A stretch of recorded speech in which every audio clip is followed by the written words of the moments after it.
My mother forgot to hang up the phone, and that mistake saved the rest of my life. I heard my father ask whether she was worried I might eventually stop paying their bills. My mother laughed and said, "Claire won't stop. She confuses being needed with being loved." Then she added, "She was never the daughter we wanted. She was the responsibility we kept too long." For 7 years, I had paid nearly $2,000 a month toward their retirement life. The cottage they called their greatest achievement belonged to my trust. The anniversary tour they were taking through Italy and France had been upgraded with my credit card. My younger brother's vineyard wedding was being financed with money my parents could spend, only because I covered everything else. They believed I was too loyal, too lonely, and too desperate for their approval to close the door. By the time their plane landed back in South Carolina 6 weeks later, their key no longer fit the house they had never owned. My name is Claire Whitman. I was 36 years old when this happened, and I worked as the Regional Operations Director for a pediatric rehabilitation network based in Charlotte, North Carolina. My job was not glamorous, although my mother described it to relatives as running hospitals, because that sounded better in photographs and Christmas letters. In reality, I managed staffing shortages, clinic schedules, insurance problems, facility repairs, transportation programs, equipment requests, and the 1,000 ordinary failures that could prevent a child from receiving therapy on time. I was the person people called when a feeding clinic lost refrigeration, when a wheelchair vendor missed a delivery, when a family's insurance suddenly denied treatment, or when two departments believed the same crisis belonged to someone else. I had built a career around remaining calm while everyone around me became overwhelmed. My family noticed that skill early and converted it into obligation. My parents, Mary Ann and Russell Whitman, lived near Bluffton, South Carolina, in a gated community called Sandpiper Cove. Their house was a pale blue coastal cottage with white shutters, a screened porch, and a narrow lagoon behind the backyard, where egrets stood in the mornings. My mother called it their retirement dream. She posted photographs of coffee beside the water, dinners beneath string lights, and my father washing his golf cart beneath captions about finally enjoying the rewards of 42 years of hard work. Their friends believed they had saved carefully, invested wisely, and purchased the cottage after raising 2 children through sacrifice. The truth was less photogenic. My parents had entered retirement with modest pensions, almost no savings, a car loan, credit card debt, and a history of treating future money as though it had already arrived. I purchased the cottage 7 years earlier after my father experienced a mild heart attack, and my mother announced they could no longer manage the Ohio winters. At the time, I was 29, newly promoted, unmarried, and still living in a one-bedroom apartment outside Charlotte because I was aggressively paying off graduate school loans. My parents found the cottage during a vacation they could not afford. My mother sent me 17 photographs in one afternoon. The porch, the lagoon, the white kitchen, the community pool, the club restaurant. "Your father smiled for the first time in months," she wrote. "I think this place could save him." The asking price was beyond what they could qualify for. They needed a large down payment and could not manage the monthly cost. My younger brother, Cody, said he wished he could help, but his event production business had entered what he called a rebuilding period. That phrase meant he had spent deposits from future clients before completing current events. My mother cried. My father said they would remain in Ohio and make the best of it. Then he added, "You kids have your own lives. We never want to become a burden." The word burden worked on me because I had spent my entire childhood trying not to become one. I spoke with a financial advisor and purchased the cottage through a trust connected to a small property company I controlled. My parents received a long-term family occupancy agreement, allowing them to live there while I remained the owner. I paid the down payment, mortgage, property tax, insurance, and homeowners association fees. They paid part of the utilities and promised to maintain the home. For the first year, my mother thanked me constantly. She called me their angel. My father told neighbors his daughter had made retirement possible. At Christmas, they gave me a framed photograph of the cottage with the words, "Family makes dreams," possible painted beneath it. By the second year, Gratitude became expectation. The HOA fee increased. My mother forwarded the notice with the message, "Can you handle this before Friday?" The air conditioning system failed during July. She called crying because Russell's heart could not tolerate the heat. I paid $9,000 for replacement equipment. A storm damaged part of the roof. I covered the deductible. My father needed dental work their plan did not fully cover. I paid. My mother wanted patio furniture because the folding chairs made the house look unfinished when neighbors visited. I purchased a set after she sent me links every morning for 2 weeks. The list grew quietly. Supplemental health insurance premiums, prescription gaps, golf cart repairs, internet upgrades, pest control. A new refrigerator after my mother decided the original one made too much noise. A dining table large enough for family holidays, although I was rarely invited early enough to book an affordable flight. By the time I overheard the phone call, I was sending an average of $1,975 every month, not including emergencies. My parents did not consider the cottage mine. Legal ownership was an administrative detail they avoided discussing. Socially, emotionally, and publicly, they called it their home. When neighbors praised the screened porch, my mother said, "Russell and I waited our whole lives for this." When someone asked how they had afforded coastal property, my father said, "Years of discipline." Once, I was standing beside them, holding a grocery bag I had purchased when a neighbor complimented the landscaping. My mother smiled and said, "Hard work pays off eventually." She did not look at me. My father looked at the ground. That was how he participated in most of my mother's cruelty. He rarely delivered the sentence. He simply stood close enough to benefit from it and far enough away to claim neutrality. I was their oldest child. Cody was 4 years younger. My mother described us as opposites. I was serious, private, stubborn, and born 40 years old. Cody was funny, affectionate, creative, and sensitive. When he forgot chores, Mom said his mind worked differently. When I reminded her I had completed both his chores and mine, she told me not to keep score. When he received poor grades, she said school failed to measure his gifts. When I earned a scholarship, she reminded me that intelligence did not make someone kind. If Cody received a new bike, it was because he needed confidence. If I asked why I was still using one with a broken gear, Mom said I was stronger and could handle disappointment. Stronger became the family word that meant easier to neglect. I was strong when I completed college applications alone. I was strong when my parents used part of my summer job savings to cover Cody's overdue car insurance. I was strong when they missed my graduate school orientation because Cody had an amateur music festival in Cincinnati.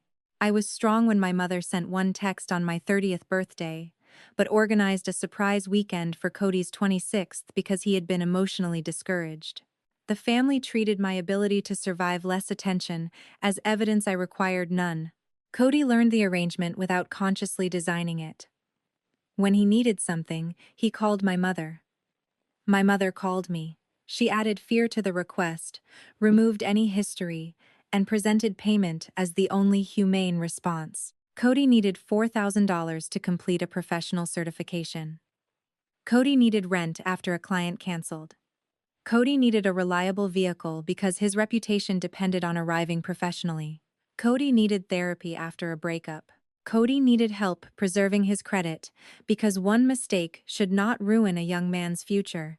I paid often enough that refusing later looked like aggression. Cody would call after the money arrived and say, "You're the best." He rarely asked how I was doing before he needed the next rescue. My own emergencies received different treatment.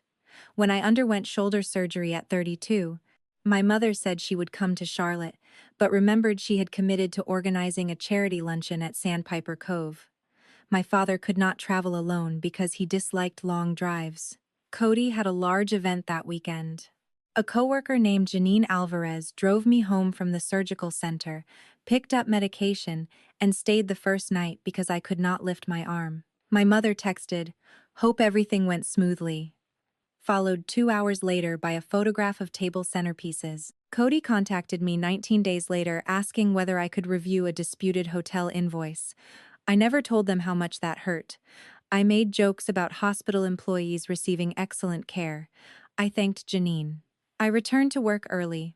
My family's belief that I required nothing remained undisturbed because I had become excellent at hiding the cost. The strangest part was that I did not think of myself as mistreated. I thought I was useful. Usefulness felt close enough to love that I stopped measuring the distance. When my parents called, I mattered. When Cody needed advice, I belonged. When my mother sent bills, I had a role. The requests exhausted me, but the silence between them frightened me more. If nobody needed me, what relationship remained? That question kept my credit card connected long after common sense would have removed it. Cody met his fiancée, Lauren Pierce, at a corporate launch party he had helped produce in Nashville. Lauren managed communications for her family's boutique winery outside Franklin, Tennessee. She was polished, socially strategic, and skilled at turning every gathering into content. Her family hosted tastings, engagement dinners, private concerts, and destination weddings. Cody believed marrying Lauren would transform his struggling event business into a respected brand. My mother believed the marriage would finally prove everyone who had doubted him wrong. Lauren appeared to like me during our first meeting. She asked intelligent questions about hospital operations, told me she admired women in leadership, and later sent an email asking whether I could help create a wedding budget dashboard. I spent 2 weekends building one. She thanked me privately, then posted a photograph of the planning binder with the caption, "So grateful for the incredible women in my family who are bringing this dream to life." The photograph tagged her mother, sister, and Marianne. It did not tag me. I told myself the omission was accidental. The engagement celebration took place at the winery. I purchased my own flight, hotel, and gift. When family photographs began, Lauren's photographer arranged her parents, sister, Cody, Marianne, and Russell beneath a floral arch. I stepped toward them. The photographer's assistant touched my elbow and said, "First, we're doing the central family. I'm Cody's sister." There will be another combination. There was not. Sunset light faded, Lauren needed couple portraits, and guests moved toward dinner. Later, my mother posted the central photograph with the caption, "Our two families becoming one." I was visible in the background near a service table, holding my purse. I commented, "Beautiful evening." My mother deleted the comment within minutes and called, "Why would you write that?" "Because it was beautiful." It sounds passive-aggressive when everyone knows you weren't in the picture. Why wasn't I? Lauren wanted the people closest to the wedding process. I created the budget dashboard. This is exactly why people find you difficult. You turn every contribution into an invoice. I apologized. She accepted the apology as though the exclusion had been my mistake. The wedding grew from a simple vineyard ceremony into a 3-day event with 260 guests, a welcome dinner, custom lighting, live musicians, a designer tent, a champagne wall, private transportation, and fireworks over the field. Cody described every expense as marketing for his future company. Lauren's parents covered the venue, food, and much of the decor. My parents promised to pay for transportation, lodging for the wedding party, and the rehearsal dinner. They did not have that money. They had already begun redirecting portions of their pension and small savings toward deposits because I was covering the cottage and most routine expenses. My monthly support had not merely protected their retirement, it had created the illusion they could finance Cody's wedding. I discovered this slowly through requests. My mother needed $9,000 for a special HOA assessment. I paid it directly. The following week, she posted a photograph from Nashville captioned, "Rehearsal dinner tasting for our boy." Cody needed $3,000 because a corporate client was late paying. I refused. My father called and said Lauren's family had begun questioning whether Cody was financially stable. "That is something they should understand before marriage," I said. "You don't have to sound pleased." "I'm not pleased. I'm tired. Your brother has never had your advantages." "Which advantages?" "Your focus, your education, your career." My discipline had become an unfair inheritance I was expected to redistribute. I eventually paid $5,000 directly to the transportation company after my mother claimed the wedding shuttles would be canceled. Cody sent a thumbs up emoji. Lauren's mother later thanked Marianne publicly for making sure every guest will be cared for. My name remained absent. 3 months before the wedding, my parents announced a 6-week European anniversary tour. Rome, Florence, the Amalfi Coast, Barcelona, Provence, and Paris. They had booked basic economy flights using a travel package and then discovered how physically difficult the itinerary might be for my father. My mother called. "Your dad's circulation is terrible. He cannot sit in a narrow seat for 9 hours. Then shorten the trip." Silence. "This is our 40th anniversary. I know. We never traveled because we were raising children. You took Cody to Mexico for his college graduation. That was different." "How?" He was struggling. "She sent me the upgrade cost." I said no. She cried. "My father called and said Marianne had been planning the trip for 2 years." Cody texted. "They gave up everything for us. Let them have this." I finally paid part of the business class upgrade from my travel card, telling myself it was the final large gift before I reassessed the monthly support. My mother posted the confirmation screenshot with the caption, "40 years of sacrifice, finally rewarded." She tagged Cody. I was not tagged. The phone call happened 12 days before their departure. I called during my lunch break to remind my father about a blood pressure appointment and ask whether his physician had approved the travel schedule. My mother answered. "I wrote it down somewhere. The appointment is Thursday at 10. Let me check the calendar on the kitchen counter." She placed the phone down. I heard footsteps, a drawer, paper moving, and the faint television from the living room. Then my father said something I could not understand. My mother laughed softly. "Claire will handle it. She always does." My father's voice became clearer. "What if she gets tired of paying?" "She won't. She's been different since the engagement dinner. Claire is always offended by something." She noticed the picture. Of course she noticed. She keeps a private ledger of every time somebody else is happy. My father said, "She does a lot for us." My heart moved toward that sentence. Perhaps he would defend me. My mother replied, "Because she needs to feel important." Claire confuses being needed with being loved. My father became quiet. My mother continued in the same relaxed tone she used when discussing furniture. "Honestly, she was never the daughter we wanted. She was the responsibility we kept too long. Cody gave us joy. Claire gave us problems, opinions, and bills she makes sure we know she paid." My father whispered, "Marianne. Not stop. Not that is our daughter. Just her name," warning her to lower her voice. "She can't hear me," my mother said. "And as long as she keeps paying, let her think she belongs." "What are we supposed to do? Tell her we mostly call because something is due?" my father asked. "What happens if she ever stops?" My mother laughed again. "She won't. She has no husband, no children, and barely any friends outside work. We are the only family she has." I remained beside the employee parking garage with the phone pressed against my ear. Cars moved behind me. A helicopter crossed toward the hospital roof. Someone pushed a food cart through a nearby door. The world continued with insulting normality. I did not cry. I did not interrupt. I listened until my mother found the calendar. "Claire?" she called. "Are you still there?" I looked through the garage, opening at the bright Carolina afternoon. "Yes. The appointment is written down. Your father had it right." "Good. Anything else?" "No. We'll send pictures from Europe. Have a wonderful trip." "Thank you, sweetheart." "Sweetheart." I ended the call. For several minutes, I stood without moving. The words did not feel like a new injury. They felt like a diagnosis explaining symptoms I had spent decades treating individually. Forgotten birthdays. Deleted comments. The wedding photograph.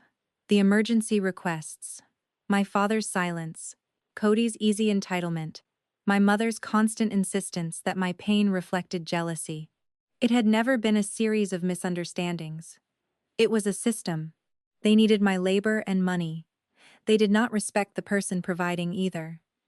Janine found me in my office at 3 that afternoon staring at a staffing report without reading it. What happened? I told her. Not every detail. Just the phone, the forgotten connection, and the sentence about being the responsibility they kept too long. Janine's face changed. Are you safe? The question reminded me of my surgery. She always began with safety. Yes. Do they have access to your accounts?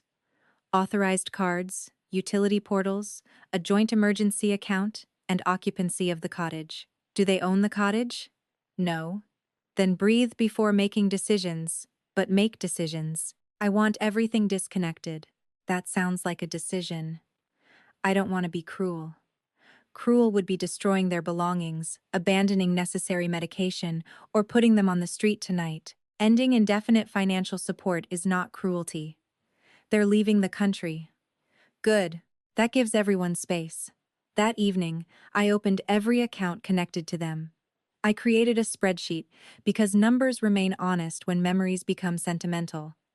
Monthly transfers, HOA fees, insurance, repairs, utilities, medical costs, golf cart expenses, travel, furniture, Cody's emergencies routed through my parents, wedding support. Over 7 years, the total exceeded $168,000, not including the cottage down payment and mortgage. I stared at the figure until shame entered. Not shame that I had helped. Shame that I had spent years purchasing proximity from people who resented the price only when I named it. Then I opened the occupancy agreement. It had expired 11 months earlier and converted to a month-to-month arrangement. My parents had ignored requests to renew because my mother said documents made their home feel temporary. I had allowed the issue to remain unresolved because pressing them felt unloving. The property had substantial equity. Coastal values had risen. A sale would restore money I had postponed using for my own home, retirement, travel, or any future I had never allowed myself to imagine. The next morning, I called an estate and property attorney named Monica Shaw. I did not tell her about the insult first. I explained ownership, the expired agreement, the planned 6-week trip, their lack of financial contribution, and my desire to end occupancy without drama. Monica asked, "Is this a temporary emotional decision?" "No." "Would you make the same choice if they apologized today?" I thought carefully. "Yes. The apology would affect the relationship, not the property." "Good. Then we separate those decisions." We prepared formal notice, 30 days, written delivery by mail, email, and posting according to the agreement. Their personal belongings would be inventoried and stored safely. Essential documents and medications would remain accessible. No property would be destroyed. No utilities would be interrupted, while occupancy continued. I would not surprise them with homelessness. I would end an arrangement they had mistaken for permanent ownership. Monica introduced me to a realtor experienced with private cash sales in coastal communities. The realtor, Benjamin Cole, visited while my parents were at a pre-trip dinner with friends. He assessed the cottage, photographed only empty rooms, and said buyers from New England were searching for winter property. "How quickly?" I asked. 4 to 6 weeks if the price is reasonable." Their trip lasted 43 days. "List it." Before departure, my mother texted photographs of clothing and asked whether a cream coat looked elegant enough for Paris. I replied, "It looks beautiful." My father asked me to remind him which medication belonged in his carry-on. I created a simple list. Cody asked for another $2,000 because a lighting vendor had raised its deposit. I did not answer. "Seriously?" he wrote. "It's due tomorrow." I left the message unread. On departure morning, my parents posted an airport selfie beneath the caption, "Finally, our turn to enjoy life after decades of putting our children first." Cody commented, "Nobody deserves it more." I studied the photograph for 5 seconds. My mother wore the cream coat. My father carried luggage I had helped purchase. Behind them, airport windows reflected people beginning ordinary trips without turning sacrifice into a public invoice. I signed the listing agreement. The following days were strangely normal. I attended operations meetings, approved new therapy equipment, managed a staffing emergency, and interviewed candidates for a clinic director role. Between meetings, I removed my cards from my parents' insurance supplements, utilities, grocery delivery service, online shopping accounts, and medical portals. I did not cancel their coverage or electricity. I replaced my payment method with written instructions requiring them to add their own. I closed the family cushion account after transferring only the amount traceable to my deposits and leaving their funds untouched. I removed Cody from an emergency credit card. I updated my passwords, beneficiaries, medical directive, and emergency contact. Janine's name replaced my mother's. The change required 4 minutes. I stared at the screen afterward, thinking about the fantasy that Marianne would come if I were unconscious in a hospital. She had not come when I could speak and ask. Removing her name felt less like punishment than correcting fiction. The cottage received an offer 9 days after listing. A retired couple from Massachusetts wanted a winter home near their grandchildren in Savannah. Cash purchase. Few contingencies. They loved the screened porch and did not want most of the furniture. Closing was scheduled for the 5th week of my parents' trip. The formal occupancy notice had already been delivered electronically. My mother opened the email, but apparently did not read the attachment. She responded to the subject line, "Property Notice," by writing, "Please handle anything involving the cottage while we travel." I saved the message. Cody was copied. He sent a thumbs up. They believed paperwork remained my department, and ownership remained theirs. While my parents posted photographs from Rome, a professional moving team inventoried their belongings under Monica's supervision. Clothes, personal documents, family photographs, medication records, jewelry, and keepsakes were boxed and transferred to a climate-controlled storage facility near Bluffton. I prepaid 60 days. The facility sent access instructions directly to them. Furniture and household items purchased in my name were sold, donated, or included in the sale. I kept no trophies. My mother's coastal dishes went into storage because they had been gifts. My father's golf clubs went into storage. Margaret, no. My mother Marianne's seasonal decorations went into storage. The dining table, television, patio set, espresso machine, rugs, lamps, and art I purchased were sold or donated. Every object had become attached to a performance in which my parents appeared successful while I remained invisible. Keeping anything would have allowed the performance to move into my home. I wanted space, not souvenirs. Their social media posts continued. Florence. Family memories are the true inheritance. Amalfi. Russell and I built this beautiful life through patience. Barcelona. Never let ungrateful people make you forget what you deserve. Paris. A photograph of them raising champagne beneath golden lights, captioned, 40 years of love, sacrifice, and family first. Family first had always meant Claire last. Closing occurred while they were in Provence. I sat in my Charlotte condo during a video call, signed final documents, and watched the sale confirmation arrive. The proceeds entered an account no relative could access. I felt no joy. I felt the quiet that enters when a machine running for years finally stops. I considered warning them again. Monica reminded me they had received formal notice, email, storage information, and property documents. "You have communicated," she said. "What you are considering now is emotional permission. Maybe I want them to apologize before they lose the house. Would that restore the arrangement? No. Then do not use the property as a test. Finish the decision you already made." I did. My parents landed in Savannah on a Thursday evening. They posted from baggage claim. Back home after the adventure of a lifetime. My mother's first call came 48 minutes later. "Claire, something is wrong with the gate."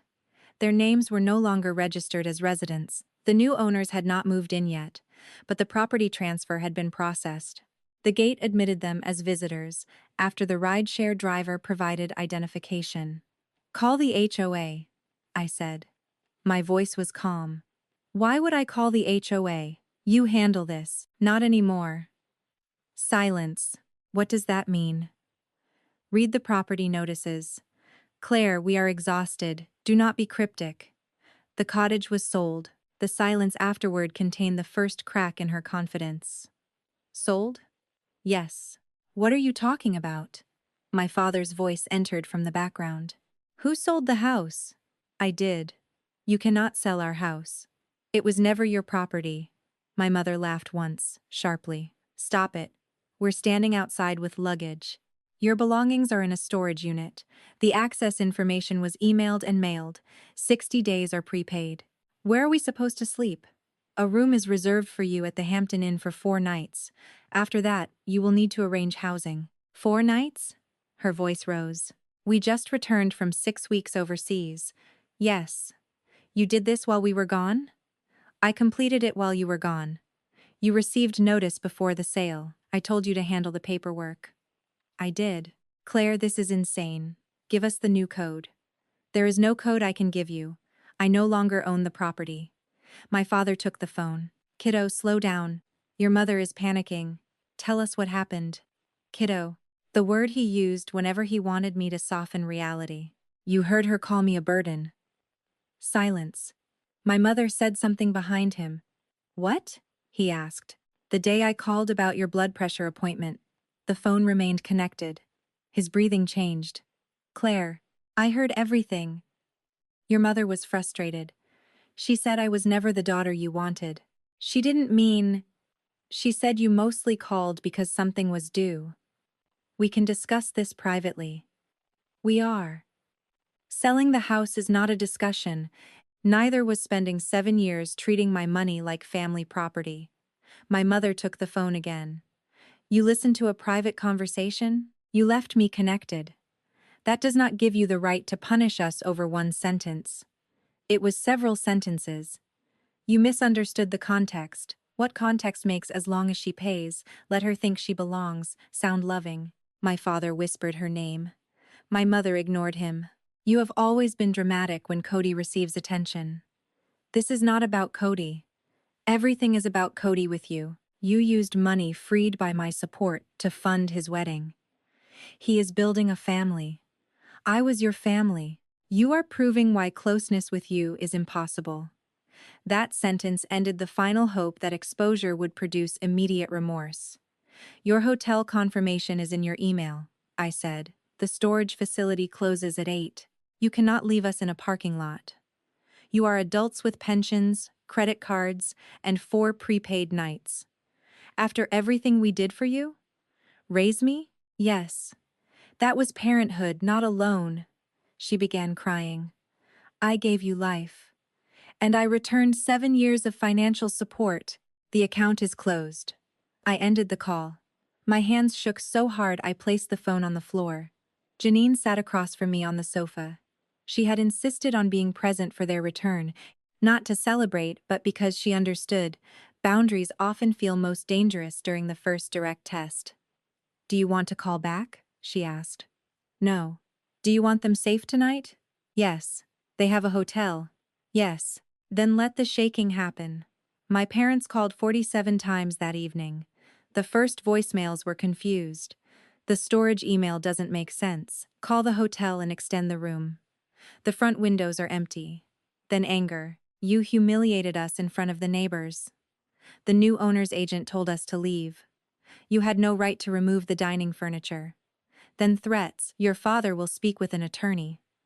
We contributed years of maintenance. You cannot erase family ownership through paperwork. Then guilt.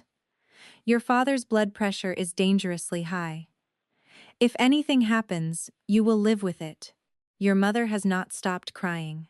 Not one voicemail said, "We are sorry you hurt us." Not one said, "You were never a burden." Their emergency remained housing, money, and public embarrassment. The daughter was still useful only as the person who could make those problems disappear. Cody called the following morning. What the hell did you do? Ended an expired housing arrangement. They are 70 years old. They are 68 and 70, healthy enough for a 6-week European tour. They have nowhere to go. They have 4 hotel nights and enough monthly income for an apartment. Mom says you secretly sold their house.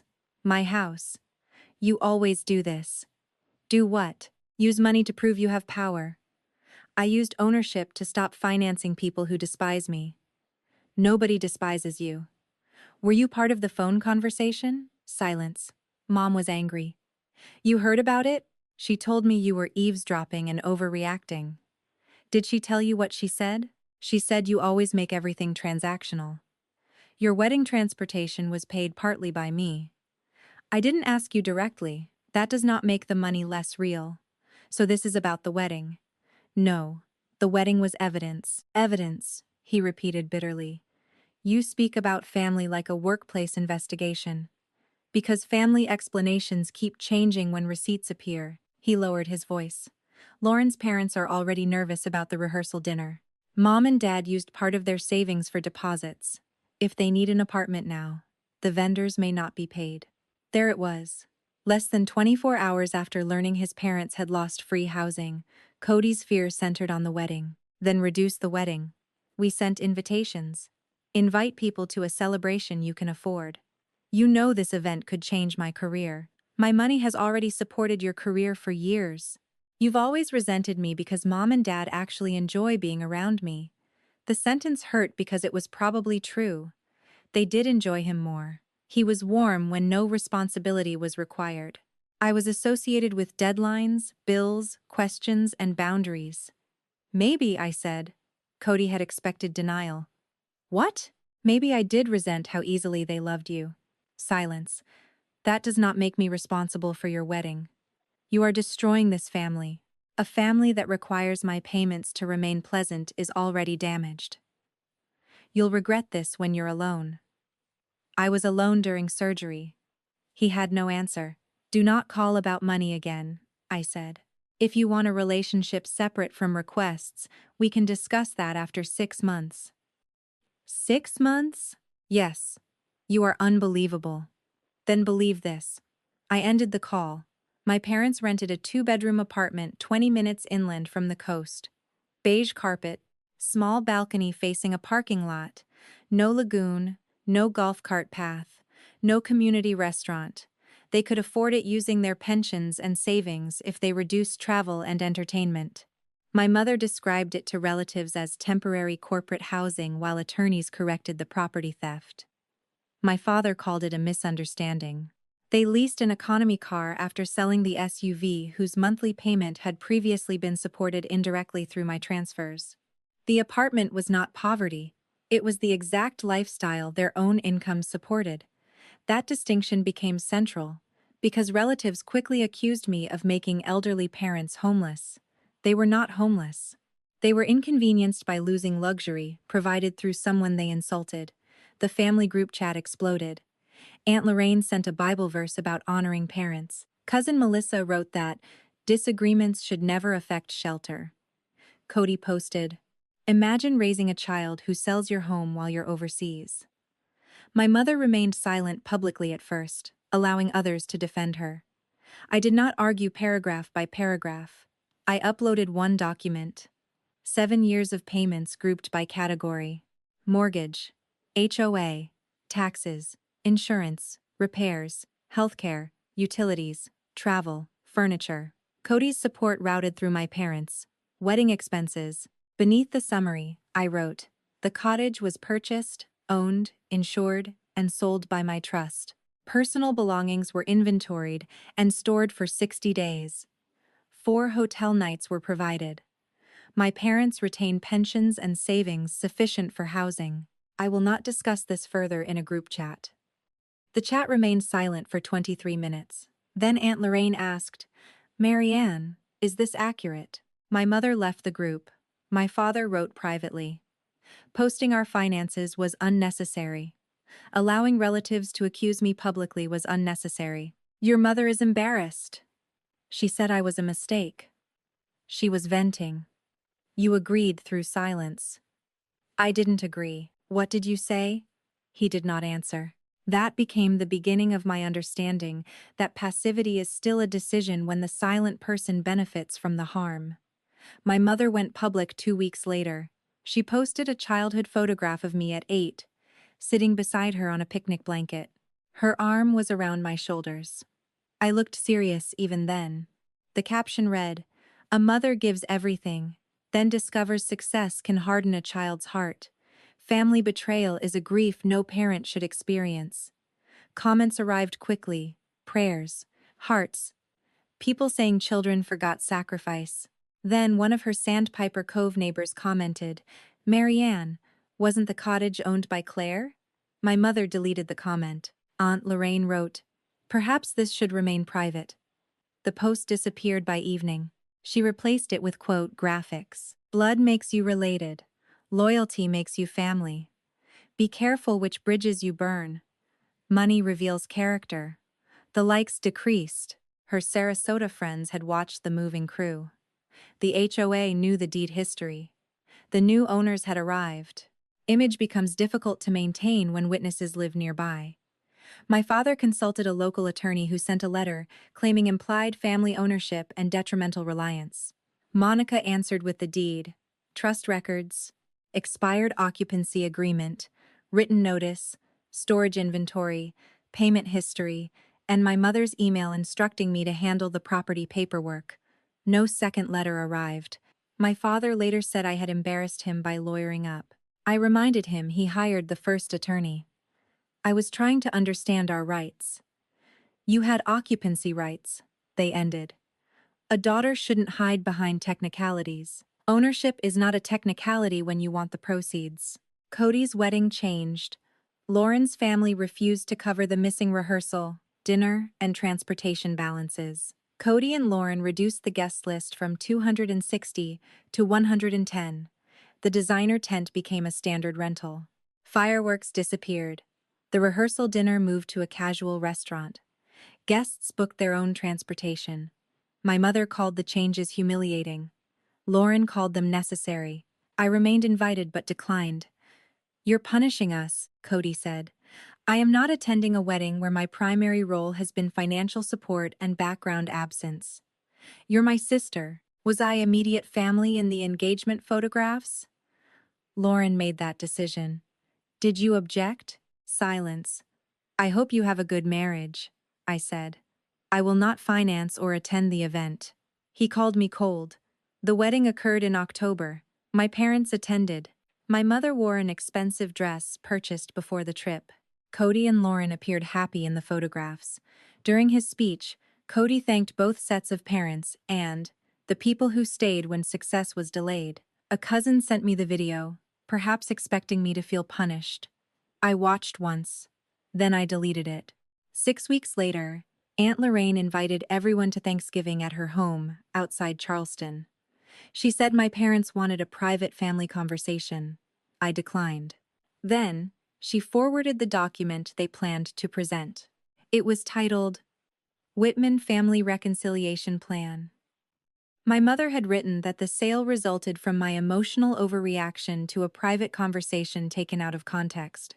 The plan required me to provide 1 year of housing support while my parents adjusted, reimburse them for improvements and emotional investment in the cottage, restore medical premium payments, and issue a statement acknowledging that I had used financial control to punish aging parents.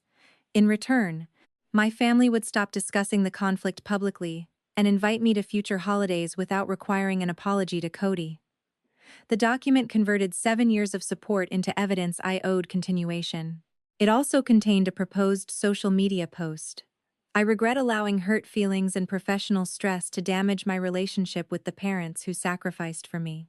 The cottage was always intended as their retirement home, and my decision to sell it during their anniversary trip caused avoidable pain.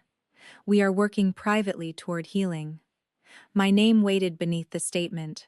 Aunt Lorraine said, "I don't agree with all of it, but perhaps getting everyone in one room will stop the stories."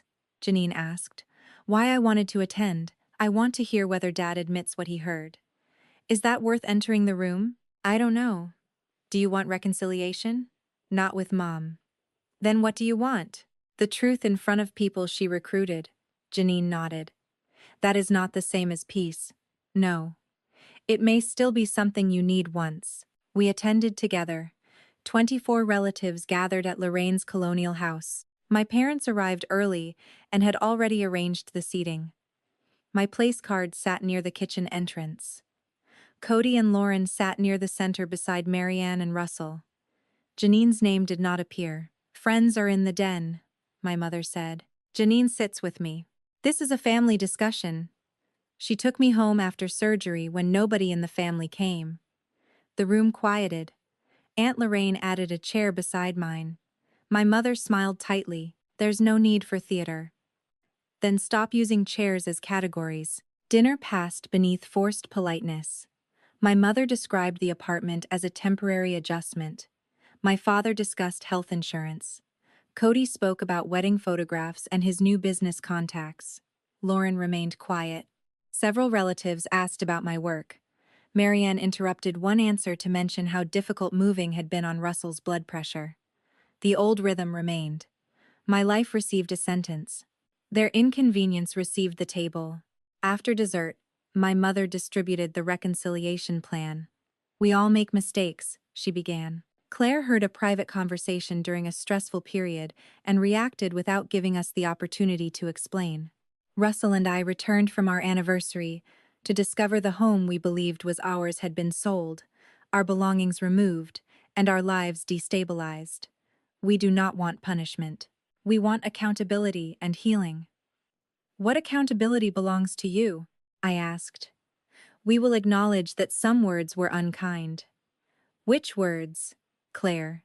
You want my signature. Say what you said. Her face changed. Everyone has seen enough ugliness.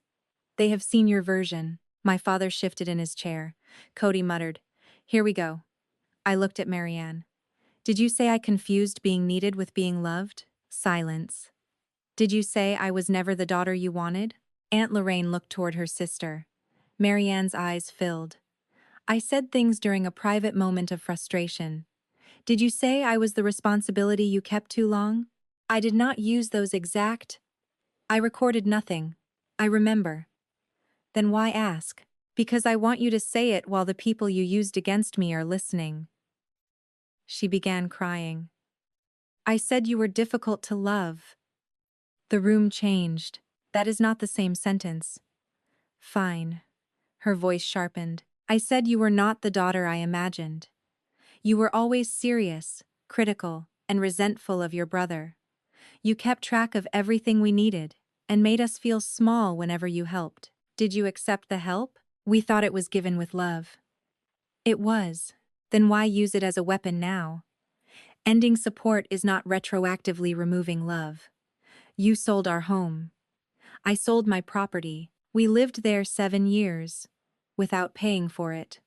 Parents should not have to pay rent to their child. Then parents should purchase the home they want. Cody leaned forward.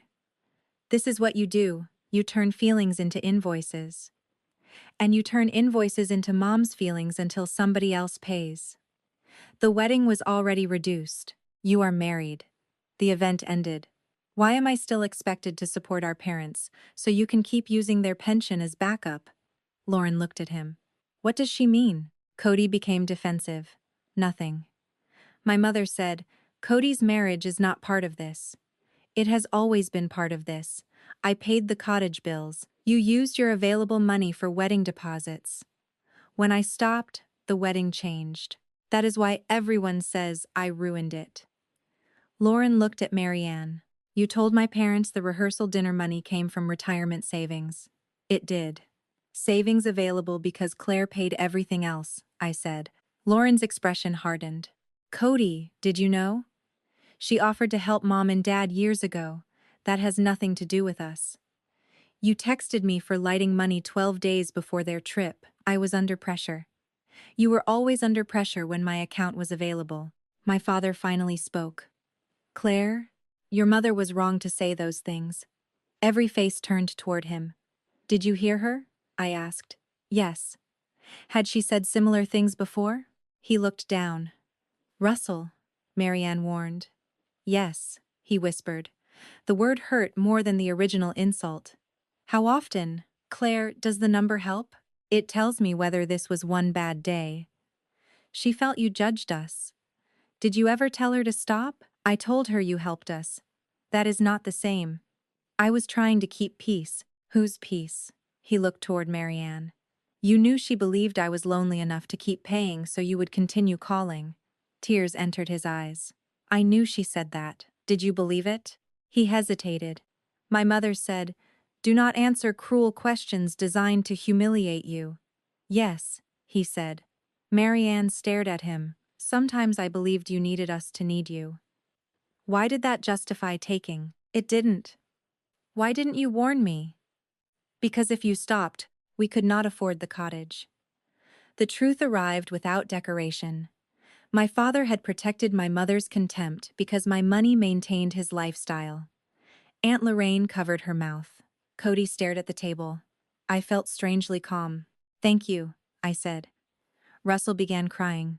I'm sorry. For hearing it or for benefiting? Both. Would you have apologized if the house remained available? He could not answer. Marianne stood. This is disgusting. He has a heart condition, and you are interrogating him for the satisfaction of being right. Sit down, Aunt Lorraine said. My mother froze. Lorraine had spent a lifetime deferring to her older sister. Russell answered a question. Lorraine continued. Claire has been accused by half this family. She gets to ask. Marianne sat slowly. I picked up the reconciliation plan. This says I owe a year of housing support. We need time to adjust, my father said. You have already leased an apartment within your income. It is not comparable. Correct. We spent 7 years building a life in Sandpiper Cove. I paid for the structure. You built an image. My mother whispered. You enjoyed being praised for helping us. At first. So you received something too. Gratitude does not create shared ownership. We improved the house. I paid the contractors. I chose everything. Opinions are not equity. Cody laughed bitterly. There she is. The superior executive. The daughter who finally read the arrangement accurately. You think because you have money, you get to decide who is family. No. I think having money allowed all of you to avoid deciding whether you valued me without it. Silence. I placed the plan on the table. There will be no housing support, no reimbursements, no medical premiums, no public apology, no monthly transfers. Mom will have no contact with me. Dad may write one letter if it contains no request. Cody, I will not communicate with you for 1 year. Lauren may contact me separately if she chooses. Every relationship will be independent. No one carries messages. Marianne stared. No contact? Yes. I am your mother. You are the woman who told my father to keep calling because payment depended on my loneliness. I was venting, and I am ending the arrangement you were venting about. You cannot erase me. I am not erasing history. I am ending access. What if I become ill? Call Cody. Cody's head lifted. Why me? The question escaped before he could stop it. Everyone heard. I looked at him. Because family takes care of family. Lauren turned away, hiding an expression. My mother began sobbing. You have always wanted to punish your brother. No, I want adulthood distributed more evenly. He is rebuilding a business. I run hospital operations and still handled your insurance. You are better at those things. Competence is not consent. My father whispered. Could we begin with 6 months? Begin what? Limited contact. Perhaps lunch. Write the letter first. What do you want me to say? The truth without asking me to make you feel forgiven. He nodded. My mother said, if you leave this house without signing, you are choosing money over your entire family. I looked around at the relatives. Some avoided my eyes. Some appeared ashamed. Aunt Lorraine sat upright. Janine remained beside me. No, I said. I am choosing a life where family does not require payment. I tore only the signature page through the center and placed it beside my untouched coffee. You did not lose a daughter because she sold a house. You lost access when you admitted you never valued the person paying for it. I stood. My mother reached for my wrist. I stepped back.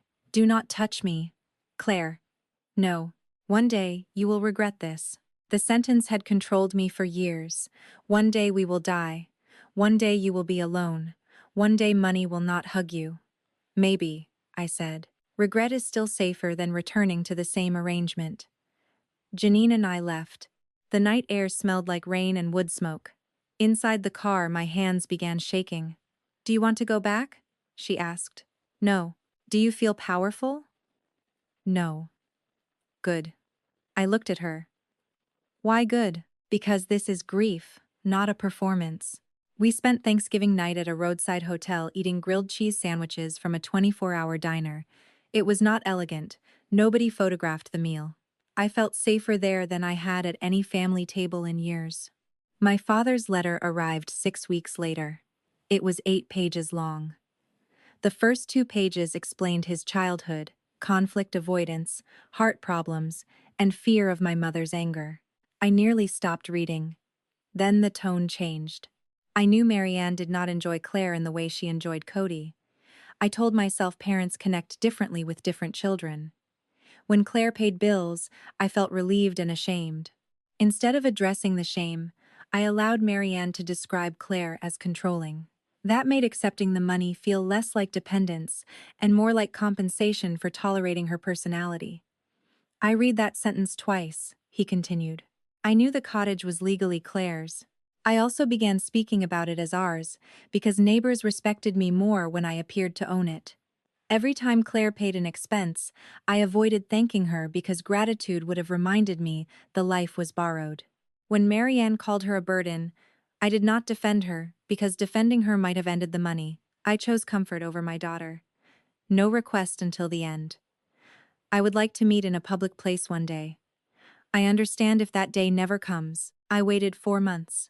Then I replied, thank you for telling the truth. I am not ready to meet. You may write again next year. He answered. Understood. He respected the limit. That mattered. Marianne did not. She sent cards to my office, flowers to my condo, messages through cousins, and photographs from my childhood. You once loved me. A mother should not have to beg. Your father's health is declining. Cody is under terrible stress. I forgive you. Each message attempted to reopen access through urgency, guilt, or reversed blame. I returned packages unopened and blocked intermediaries who ignored my request. Aunt Lorraine eventually told her, Claire is not punishing you. She is refusing to resume the arrangement. Marianne stopped speaking to Lorraine for 3 months. Cody's marriage became strained within the first year. Lauren discovered unpaid business taxes, client disputes, and several wedding expenses Cody had described as covered. She did not leave immediately. They entered counseling and separated their finances. Cody took a salaried position, managing corporate events for a hotel group while maintaining his business on a smaller scale. The job embarrassed him at first because it placed him beneath supervisors. It also required consistency. He could not call our mother when a ballroom setup failed. He had to solve it. A year after Thanksgiving, he sent a message through email because I had blocked his number. I spent most of my life believing you enjoyed helping because being needed made you feel superior. That belief let me accept things without gratitude. At Thanksgiving, when you told Mom to call me if she got sick, my first thought was, why should this become my problem? I heard myself. Everything you carried had always been called family.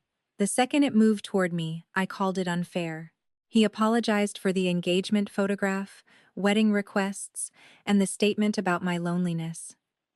I knew Mom used your fear of being alone. I did not stop her because your money made my life easier. No request followed. I waited 6 months and responded, thank you for naming it. I am not ready for a relationship. He wrote, I understand. 2 years later, we met for coffee in Asheville, halfway between Charlotte and Nashville. Cody looked older, less polished, and more present. He ordered his own meal before I arrived. That detail mattered more than it should have. Do you hate me? He asked. No. Did you? Sometimes. Do you forgive me? Partly. What does that mean? I no longer want your life to fail. Do you want me in yours? In a small way. We created rules. No money, no emergency loans, no introductions to hospital contacts, no messages from Marianne. No questions about my salary, property, estate, or relationship status. No public photographs without permission. No expectation that holidays proved reconciliation. Cody accepted. The relationship remained 2 coffees a year and occasional messages. When he asked for advice once about a client contract, I said no. He replied, "Understood," and hired an accountant. That ordinary response showed more change than an emotional apology. Lauren contacted me separately. She apologized for the engagement photographs. "I thought you were distant and judgmental because that was how Marianne and Cody described you. I also accepted free work from you while keeping you outside the visual family, because I wanted photographs without tension. That was selfish." We never became close, but she stopped participating in the story that I had ruined the wedding. My parents remained in the inland apartment for 3 years, then moved to a smaller condominium near Charleston after my father sold his remaining golf equipment and part of his retirement collection. My mother worked part-time at a home decor store. She told people she enjoyed staying active. I did not celebrate the reduction in their lifestyle. The point had never been to make them suffer. It was to stop financing the difference between what they could afford and what they believed they deserved. People often called the apartment a consequence. The deeper consequence was that my parents had to solve ordinary problems without converting my guilt into payment. When the car needed repairs, they budgeted. When insurance changed, my father called the provider. When Marianne wanted a new dining set, she waited. Their helplessness had been partly performed because my panic worked faster than their effort. Once the performance stopped receiving money, capability returned. My father and I met 3 years after Thanksgiving. A public cafe in Columbia, South Carolina. He did not hug me. "Thank you for coming," he said. "What do you want?" To apologize without asking for anything. He repeated the truth from the letter and added one detail. "The day of the phone call, after you hung up," Marianne said, "you sounded strange. I knew you might have heard. I could have called. I did not because part of me hoped you had not. And part of me feared you had. Why didn't you warn her?" I was angry with her. I was also afraid the payments would stop. "Which mattered more?" he cried. "The payments." The answer hurt, but honesty created a floor where no floor had existed. "Do you love me?" I asked. "Yes." "Did you love the life I paid for more?" "At times, yes." We sat in silence. "Do you forgive me?" he asked. "I forgive some things. Trust is smaller. Can I call?" "Once a month." No financial topics, no messages from Mom. "Can I visit Charlotte?" "Not yet." "Can I send birthday cards?" "Yes." We built a limited relationship. He respected the rules. When Marianne became ill with pneumonia, he informed me without asking for money or attendance. "She is receiving care. I thought you should know." I thanked him and did not visit. She recovered. My boundary remained. Some relatives called that heartless. They had not spent decades being trained to treat every maternal illness as a summons to surrender. Marianne's apology arrived 5 years after the phone call. Aunt Lorraine asked permission before forwarding it. I called Claire a burden because her competence made me feel exposed. Cody needed me and made me feel like a mother. Claire solved things before I could, then asked questions that made me feel irresponsible. I punished her for seeing me accurately. I accepted her money because I believed raising her entitled me to the life she built. I told myself she was lonely and enjoyed being needed because that allowed me to ignore that she kept helping, despite receiving little affection. She admitted the engagement photographs, deleted comment, European trip manipulation, and use of my father's health. I knew she had heard me when she said, "Have a wonderful trip." I chose to go because I believed she would calm down before we returned. I believed her love was stronger than her dignity. That sentence finally named the system. She ended, "I am sorry. I would like one conversation. I understand the answer may be no." I cried while reading, not because the letter restored her, because I had waited my entire life for my mother to describe the harm without turning it into my misunderstanding. The apology mattered. I still declined the meeting. "I believe you are beginning to understand. I do not want contact. Please continue changing for your own life, not to regain mine. She did not respond. For the first time, she respected a no. People ask whether that means she truly changed. Perhaps. Change does not create an invoice. The injured person must pay with access. Remorse can improve someone's remaining years without returning them to the relationship they destroyed. My own life changed more quietly. I moved from the condo into a modest house near Charlotte with a small backyard and a kitchen large enough for friends. I selected every object without considering whether my mother would find it impressive.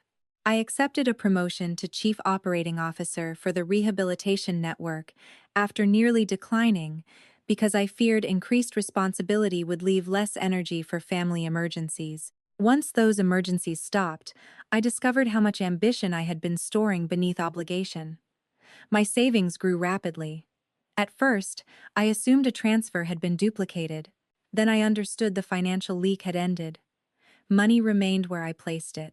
Weekends opened. My phone became quieter. Silence stopped feeling like rejection and began feeling like ownership of time. Therapy gave language to the pattern. Parentification, financial exploitation, conditional belonging, emotional outsourcing. My therapist, Dr. Naomi Fields, asked what I missed most. I expected to say my parents' voices, family holidays, or the cottage porch. Instead, I said, I miss the people I kept waiting for them to become. That was the real grief. I had not lost a loving family during one accidental phone call. I had lost the future version I believed enough sacrifice could purchase.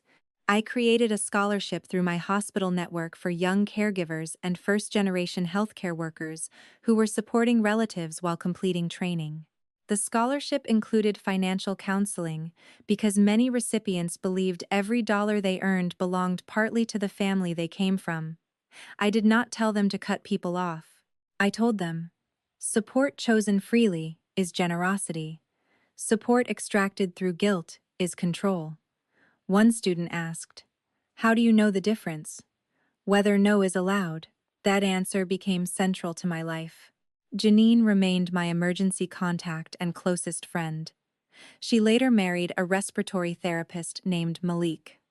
At their wedding, the photographer asked for immediate family.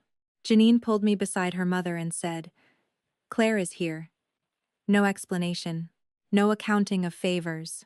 No claim that I had earned the place through usefulness.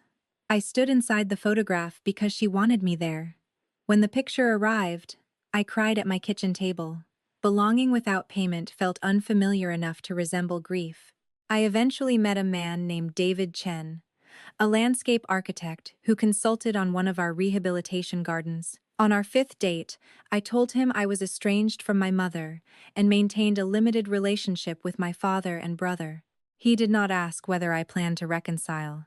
He asked, what makes a relationship feel safe to you? Being able to say no without the other person turning it into abandonment. He nodded. Good rule. We married 4 years later in a small ceremony at a botanical garden. My father was invited after asking whether his attendance would create pressure. Marianne was not invited. Cody attended alone because Lauren was traveling for work. He gave no speech, requested no money, and asked before joining photographs. My father walked beside me only from the garden entrance to the first row, not down the aisle. I chose to enter the ceremony with David. During dinner, Russell approached. Your mother sent a card. My body tightened. I told her I would ask before giving it. I don't want it today. Okay. He placed it back inside his jacket. No sigh, no lecture, no reminder that she might die. His acceptance became one of the moments that convinced me change was possible within limited relationships. David and I did not have children immediately. For years, my mother had used my unmarried, childless life as proof I needed them. I had worried that building my own family would look like revenge. Therapy helped me understand decisions do not become impure because manipulative people may interpret them. We later became foster parents to a 14-year-old girl named Brianna, whose grandmother had entered assisted living. Brianna apologized constantly for food, transportation, clothing, and space. She tried to repay ordinary care through chores nobody assigned. I recognized the fear beneath usefulness. One evening, after she cleaned the kitchen while running a fever, I said, "You do not have to earn the right to remain here." She stared at me. "Everyone earns staying." "Not children. I'm almost 15. Still not." Over time, she tested the statement. She forgot chores, became angry, asked for expensive shoes we declined, said no to family activities. The placement remained. Safety became believable through repetition. Brianna eventually reunified with an aunt who had stabilized her home, but we remained part of her life. At her high school graduation, she introduced David and me as the people who taught me a closed door could still open again tomorrow. That sentence meant more than any property I had purchased. Sandpiper Cove disappeared from my daily life. The new owners repainted the cottage pale green and replaced the screened porch furniture. One former neighbor sent me a photograph without asking. I deleted it. The cottage had served its purpose.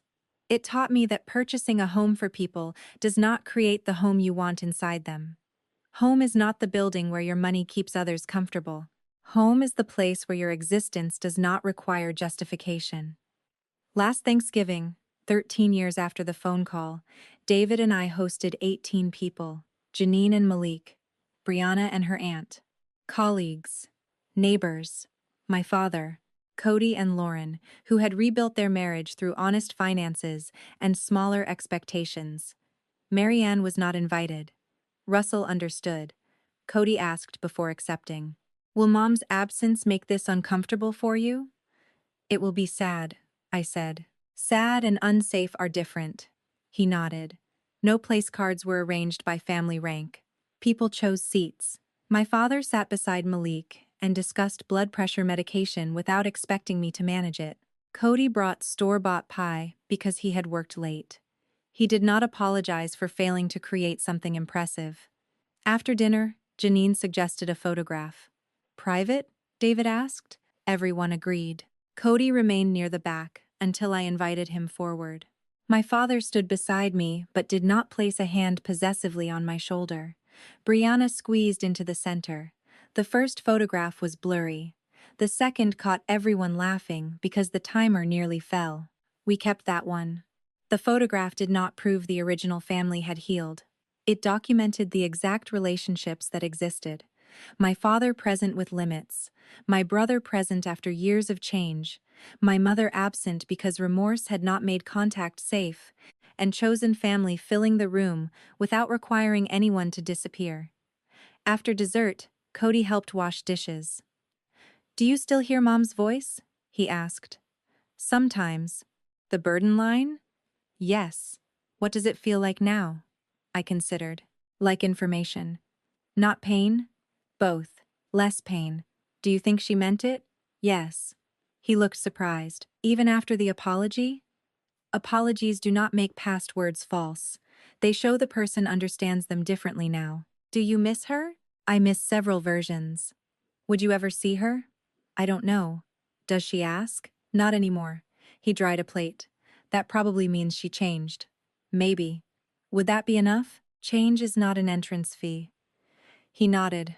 "Right. Do you want me to see her?" He hesitated. "Part of me does because holidays would be easier." "Thank you for being honest." "Another part knows making holidays easier is how we all used you before. That part has grown." He smiled sadly. "Slowly. The strongest thing I did was not selling the cottage. People focus on the locked door because it creates a satisfying image. Parents return from Europe. Keys fail. The daughter they mocked has sold the house.